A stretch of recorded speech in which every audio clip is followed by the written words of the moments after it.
But Grunt, hope you enjoy the weekend. Hope we hear back from you next week here on the show about your All Out experience, which we will get to right now. Predictions for the pay-per-view coming up this weekend. Starting with the pre-show. I haven't seen a match like this in quite some time. It's an 8-woman all-star tag team match and the All Out. Yeah, I know. It's a novelty.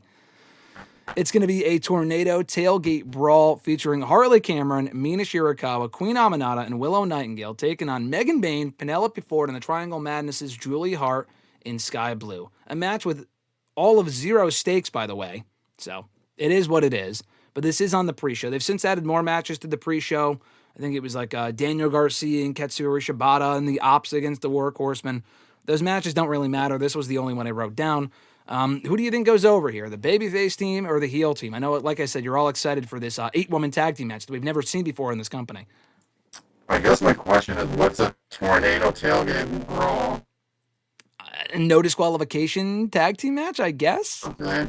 I'm a big fan of Mina Melons, and I like Queen Oiana, so I'm going to go with the babyface team. All right, he's going to go with the babyface team. All right, we'll have, we'll say Harley Cameron, Mina Shirakawa, Queen Aminata, and Willow Nightingale go over. I mean, like I said, it's a match that does not matter at all, at least until they introduce the AEW Women's Tag Team titles for the women, which is coming, by the way. He has confirmed that. Tony Khan has confirmed. I know you can't wait, but...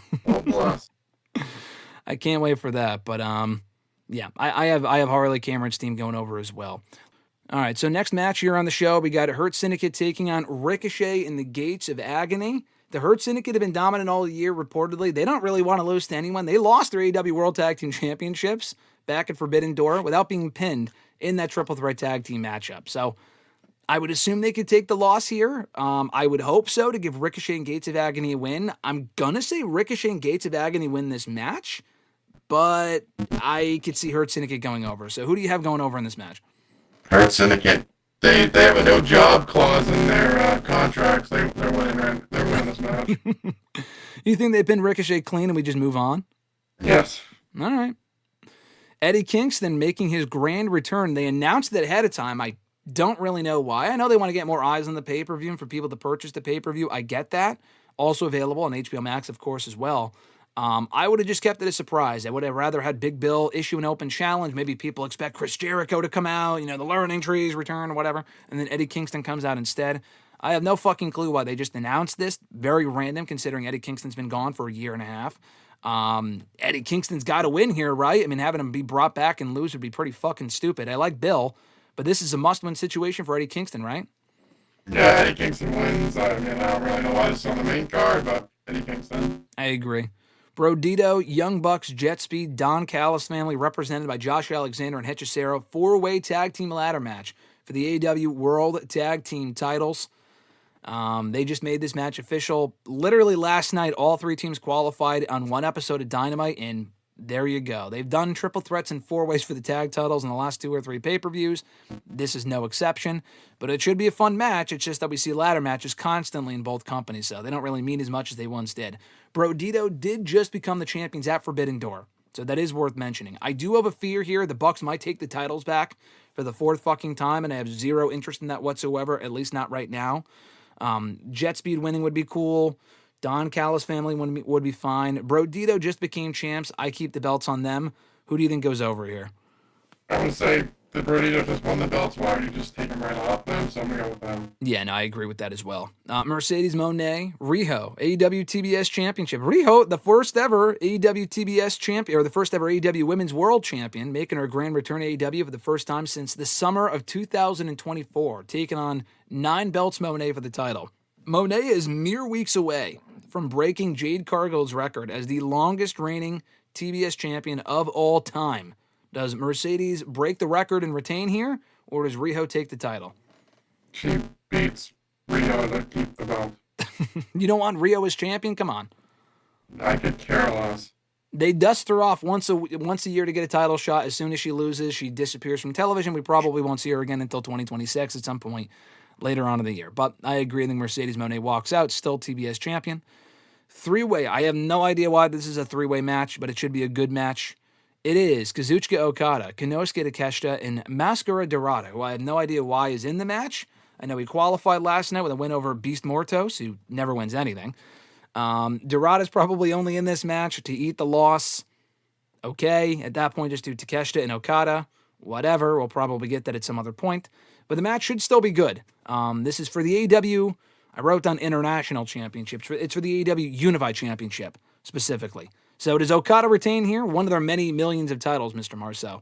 Does Okada retain? Does Takeshita take it? We know Dorada's not winning. So is it Takeshita or Okada? I mean, like you said, I can't believe you don't know why it's a 3-way. Why win that thing? I have no idea. I mean, Takeshita. I mean, Okada, to me, does nothing. I think you put the belt on Takeshita here and get a rematch on the line. Yeah. Yeah. Okay. So you got Takeshita taking the championship and we get a rematch. I do, yeah. Sorry, Okada. No more. All right. So Dorada, does he take the pinfall loss and that's what sets up Yes. Okada for a rematch? Okay. That makes sense. And new stipulation unlocked for this pay-per-view. Mark Briscoe got to choose the stipulation for his match with MJF on this show. They did not, unfortunately, because Average Grunt wanted a dog collar match, and I think that would have made a lot of sense because MJF has history in that stipulation, as does Mark Briscoe against FTR. They did not go with the dog collar match. They are having, and I quote, a tables and thumbtacks match. No idea how that's any different than any street fight this company has ever done, or a lights out match, or whatever the fuck. I really don't understand what the point of the stipulation is. But whatever. I think it'll be a fun match regardless. Does MJF beat Briscoe here? Or does Mark Briscoe walk away with the win? Who do you think goes over? I mean, MJF needs to win more, so I would say MJF. I'll say MJF wins here. I don't think the feud's over after this. I think if they do a dog collar match, I could see MJF losing that to Mark Briscoe. MJF has to win here, though. I like Mark Briscoe, but MJF is a bigger star. They want to get him back to the main event, picture, because he still does have an opportunity in his back pocket of the AEW World Championship. He did challenge Adam Page at Forbidden Door and lost.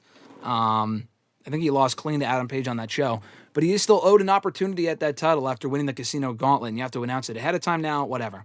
So, I think he wins here, and we maybe get a rematch at some point after that. Four-way match for the AEW Women's World Championship. Toni Storm, Jamie Hayter. I wrote Jamie Hayter down twice here. Crest Statlander is what I meant to say. And Tekla. Four-way match for the Women's World Championship. Now, just to catch everyone up to speed real quick, and RJ and I were discussing this beforehand. Keep an eye on Mr. Marceau in the corner. The man almost keeled over from laughter before we got going, because I don't know if he was aware of this. On last night's Dynamite, they set up this match about a week ago, kind of a random four-way. Toni Storm has been the AEW Women's World Champion since February. She's knocked off everyone. Megan Bayne, Mariah May, Blake Monroe now. A lot of people. She beat Athena. She beat Mina Shirakawa, among others, okay? So she threw out the challenge. She was the one who issued an open challenge, a four-way challenge for her championship at All Out coming up on Saturday. And that was answered by Tekla, Jamie Hayter, and Chris Statlander. So it's going to be a four-way for the championship.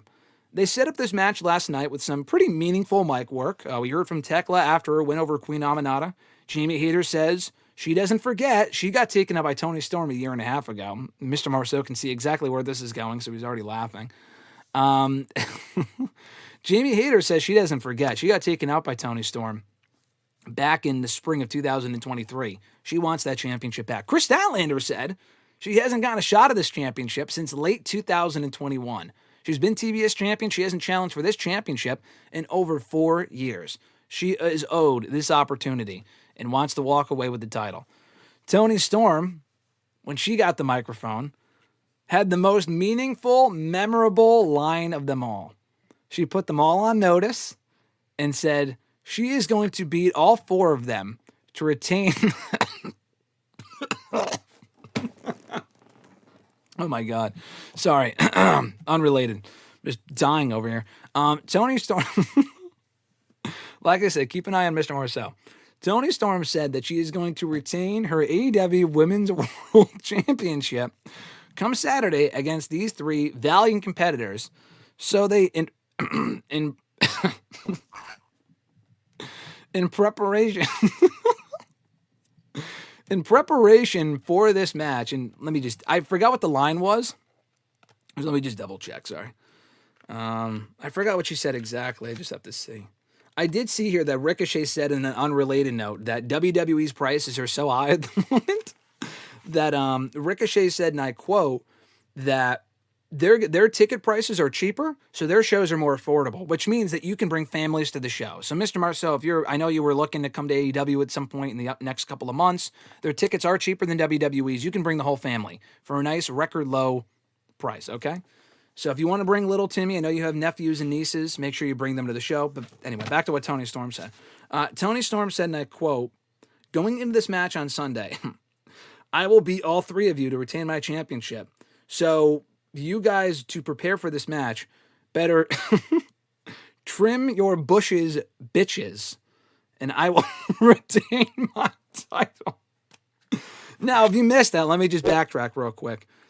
In case your families are in attendance for the show, because the tickets are nice and low, the ticket prices are nice and low for AEW. So hopefully you have your nieces and nephews ready to bring them to that good old-fashioned, wholesome American pastime AEW wrestling. Tony Storm said, and I quote, "I will retain my championship this upcoming Saturday against Tekla, Chris Statlander, and Jamie Hayter, of course. So you three better trim it." So you three better trim your bushes, bitches. Come all out this upcoming Saturday. So that is the line from the great old Tony Storm. And she promises to walk out as champion. I'm going to go Tony Storm here. Even though these three women, and it's coming from her mouth, not mine, that they, by that point, will have trimmed their bushes, bitches, that they will not have walked out the champion. A lot of people are picking Chris Statlander here. I'm going to go Tony Storm because she's been champion for so long. I think she should be pinned 1-on-1 for the title. But I could see Chris Statlander walking out champion. But I will stick with Tony Storm. Mr. Marceau, it looks like you've recovered. Who do you got walking out here? The AEW Women's. I mean, after that quote, I think I got to go Tony Storm. Holy shit, that's amazing. I mean, I honestly, at the end of the day, I see Mercedes beating her for the belt. To beat 10 belts, Monet. So, I think she should beat Tony. The revenge on a loss, and hopefully, maybe this time she shaves her bush, or maybe she didn't the last time. That's why she lost. That's why she lost. She didn't shave her bush, so maybe next time she'll shave her bush, and then she'll be 10 freshly shaved bush Monet. Oh man, yes, 10 belts, freshly shaved bush Monet, indeed.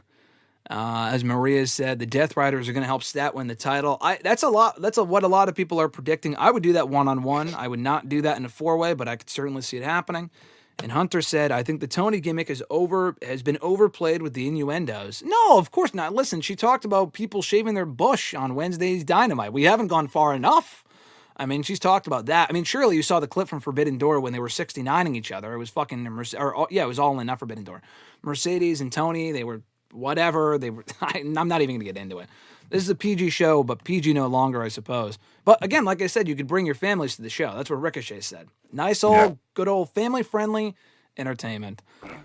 There you go, Maria. It's important that us ladies trim the bushes, you know? They don't know. Exactly. Tony Storm is just giving us a PSA in the trimming of bushes. But anyway, Darby Allin, Jon Moxley, coffin match. How do we move on from that?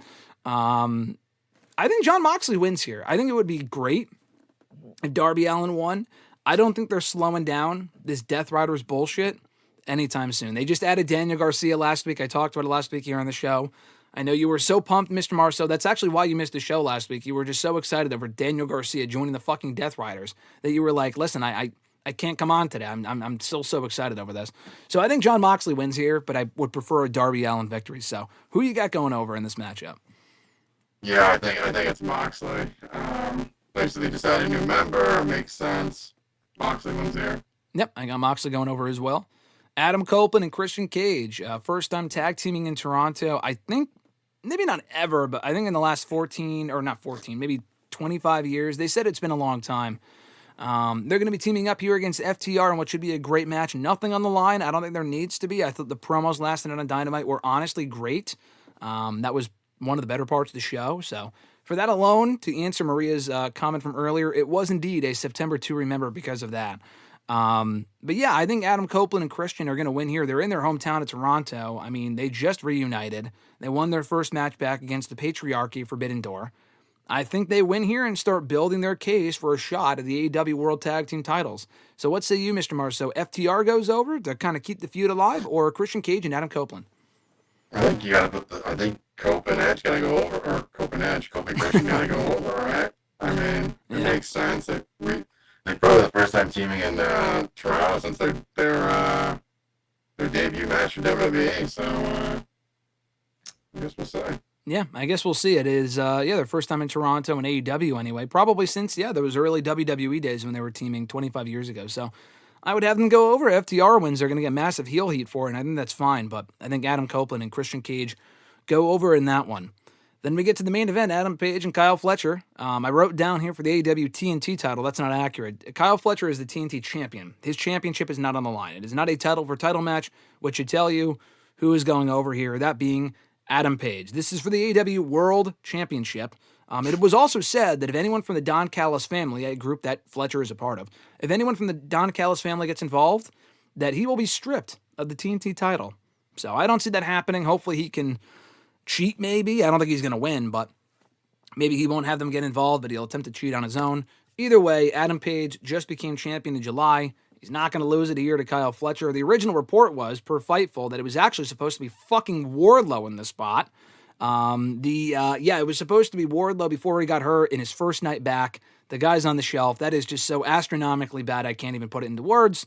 Lapdog, who was here a couple of weeks ago, I wish he was here today so we could discuss how stupid that idea would have been because Wardlow has not wrestled a match in 2 years. So why the fuck would he have done a shot at the championship? Also, why when he come back, why would he get a title match just to lose? No, exactly. He would have had, maybe one squash match or something, and then immediately get a title shot and then lose that too. That would have been so terrible. I know putting your TNT champion in the ring with the world champion and having him lose isn't also ideal, but the match should be better, and it makes more sense because Fletcher has more momentum, so I think regardless, Adam Page is still going to be the AEW World Champion. Adam Page wins on the All That's probably the easiest one on the card. Yeah, no, easily the most predictable. I'm not even sure if this closes. I could see them closing with Copeland and Christian versus FTR, but without anything on the line in that match, I think they should close with Adam Page and Kyle Fletcher for the AEW World Championship.